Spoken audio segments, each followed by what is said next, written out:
Thank you very much. I think it says something about how completely out of touch we, the European elite, are with European citizens that I was chosen to put the boot into European foreign policy and to say bad things about Europe, because I once wrote a book arguing that Europe would run the 21st century, which maybe doesn't make me the most obvious candidate to attack the European Union and the European project. But as you can imagine, I do sometimes get asked whether I still believe that Europe will run the 21st century given the crisis which we are in the middle of, in the thick of. And I should say, make a confession before I talk about the present and the current crisis, that I do still think the European Union is the most exciting experiment in history, not just because it ended war between European countries, because it supported the transition of its neighbours, or because it's come to enshrine some very important ideas about how the world should be run, and in particular has started to change, at least in our continent, our very notion of security, and moved from an idea of security based on the balance of power, which was about defending countries from external interference, towards a different idea of securing our future by interfering in each other's internal affairs and having deep economic, political, but above all, legal interdependence. But even though I think that that vision, as I argued in my book, is something which has consequences and potential outside of our continent and has spread in 4 different ways: through the enlargement of the European process itself, through our impact on our neighbours, through the creation of global institutions that enshrine a European way of working, and finally by inspiring and spurring on other parts of the world to integrate in their own ways. It is clear that this is not Europe's finest hour. And if one looks objectively at the state of European foreign policy, there is a lot to be humble about at the moment. Together with my colleagues at the European Council on Foreign Relations, we started an exercise where we have a scorecard that looks at the performance of the EU in foreign policy every year. And the last edition of the scorecard, which came out at the beginning of this year, which looked at the performance over the last 12 months, had quite a blunt message. The overall message of this research was that Europe used to be seen as a solution to global problems, but now it is seen as a problem that needs to be solved by others. That the Euro crisis has had a profound impact on European foreign policy by making the very idea of Europe less powerful, by constraining Europe's ability to react to revolutions in the Middle East and North Africa, by triggering a wave of budget cuts in EU member states and stopping Europeans from being generous and thereby being able to advance their interests by opening their markets or their borders to those around them. And the overall conclusion of that piece of work was that whereas in 2010 we said that Europe had been distracted by the economic and financial crisis, in 2011 it was diminished by it. But I think that analysis is very much part of the flotsam and jetsam of international relations. It's a cyclical thing. We're in the middle of the crisis, and a lot of the things that we noted in 2011 could very well be for the dustbin of history. It's not remotely clear that they will have a big impact on the future. And I think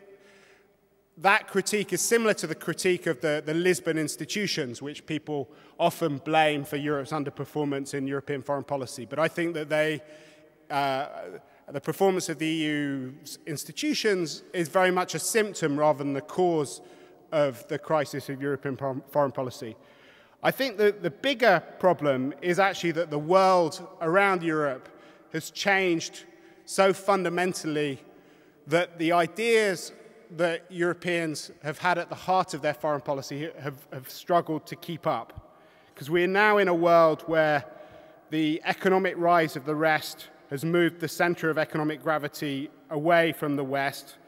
and the structure of the global economy and the norms on which the West have relied are no longer in the ascendant,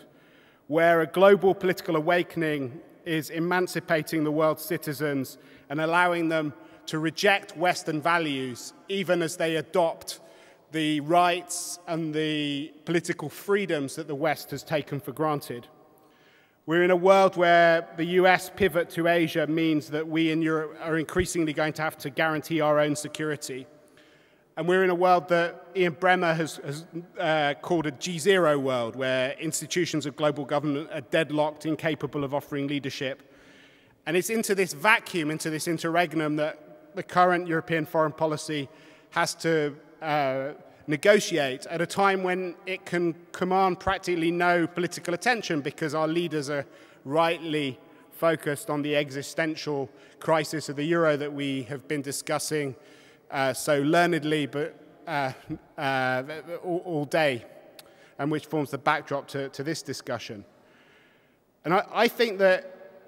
if there is a big failing of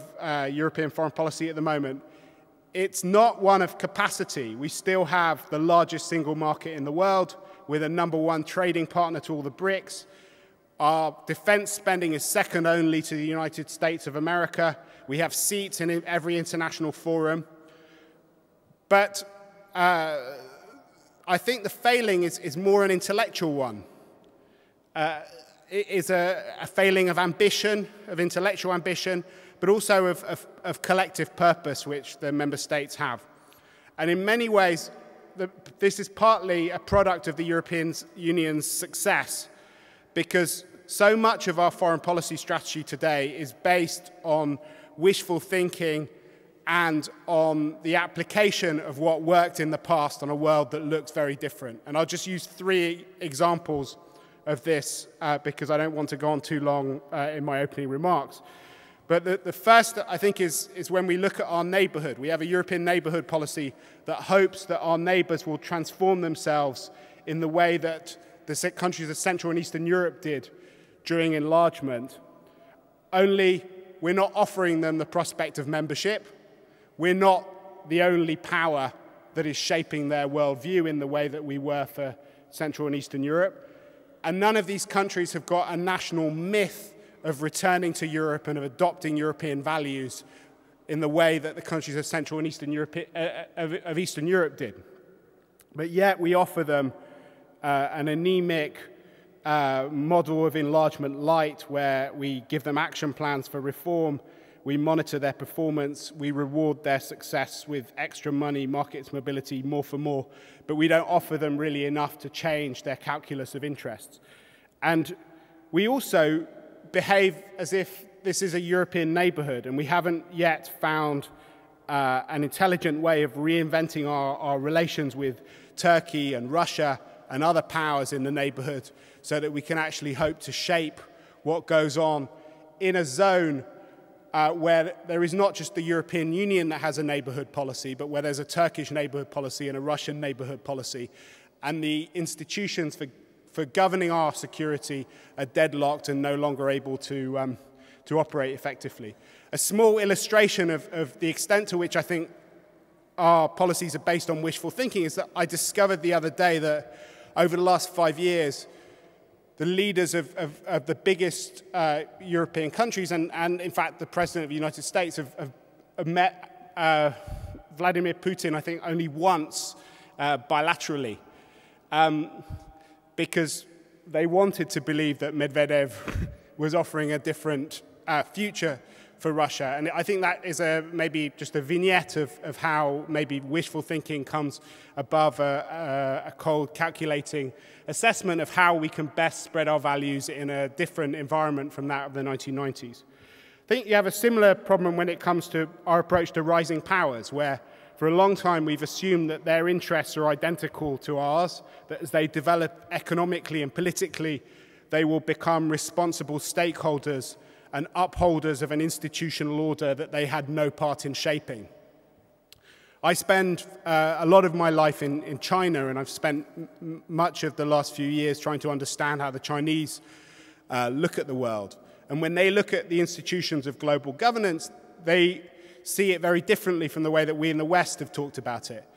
The logic of Western policy towards the rest of the world has been that either we have to integrate other powers into our institutions, or they'll seek to overthrow them and create their own institutions. From China's perspective, it's never been a binary choice. They want to take advantage of all of the openings they can within the existing order, whilst at the same time trying to maximize the space that they have to exercise their own sovereignty and minimize the interference which the rest of the world makes in their domestic affairs. That means that they will take part in the institutions, they will invest as little as possible in them, and they won't feel constrained from setting up their own institutions in parallel or blocking the operations of these institutions so that they don't actually manage to fulfill the values on which they were set up. And the third area, maybe, which I'll just touch upon briefly, is the whole idea of security and defense policy, where the way that we work has been based on the assumption that the United States will always be around to back us up and to fill the gaps in European security capacity. As I said before, I don't think the problem here is one of spending. Everyone criticizes Europeans for not spending enough money, but even after the cuts of the current crisis, the 27 EU member states will very comfortably outspend all of the BRICS. The problem is that these cuts are being done strictly on a national basis without any attempt at consultation or coordination, either with NATO or with the European Union, and with absolutely no regard to the overall defense capacity which will come about from the sum of these national decisions. And if we are actually going to have any impact in a world which is made up of great powers and where military power